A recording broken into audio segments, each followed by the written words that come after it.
Ќе извисат ли голем дел од граѓаните за добивање на државна помош од 6000 денари?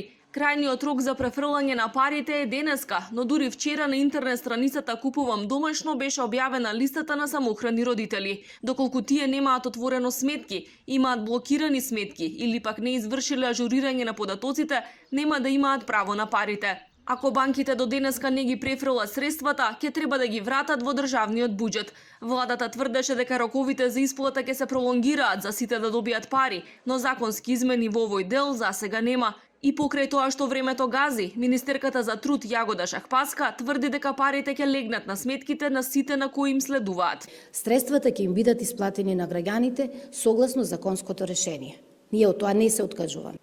Тоа не можам да ви кажам, законот треба да се променува во собрание, меѓутоа согласно жалбениот период и периодот на приговори, секако дека постои алатка и начин како тоа ќе се премости. Граѓаните се револтирани. Со денови пред банките во главниот град, но и во внатрешноста, илјадници луѓе чекаа со часови за да прашаат за инструкции како да ги решат проблемите, бидејќи парите не им беа префрлени на сметките. Голем дел од нив, со акцент на пензионерите, ги ажурираа информациите поради променети податоци во личните карти.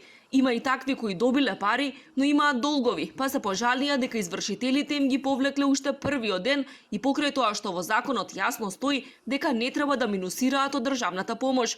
Гневот поради лошо спроведената мерка го истурија на социјалните мрежи. Овие 6000 денари се државна помош за извршителите и банкарите. Веднаш си ги повлекоа парите иако се најголемите лихвари во државата, а се однесуваат како леп да немаат дома. Срамота. Ама на тие што им е блокирана сметката не можат да подигнат, а тие се најзагрозените случаи. Од тие 280.000 на пола им е блокирана сметката. Пак нешто се мати, ќе видиме.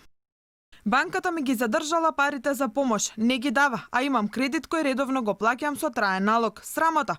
Владата доделува пари, но банките не ги даваат, ги задржуваат. Денеска на свекорот му рекле да ја донесе бабата од 90 години за ажурирање, а старата е непокретна. Башка секој месец и префрлаат пари на таа сметка. Не ми е јасно како да ја донесеме и зошто да се ажурираат податоци, кога сметката е активна и секој месец се користи. Поминаа и роковите за поднесување приговори. 70.000 граѓани или секој четврт граѓанин на кој му следуваат 6.000 денари се пожалил дека го нема на списокот. До 31 декември нив треба да ги разгледа и да ги одобри или одбие Генералниот секретаријат на владата.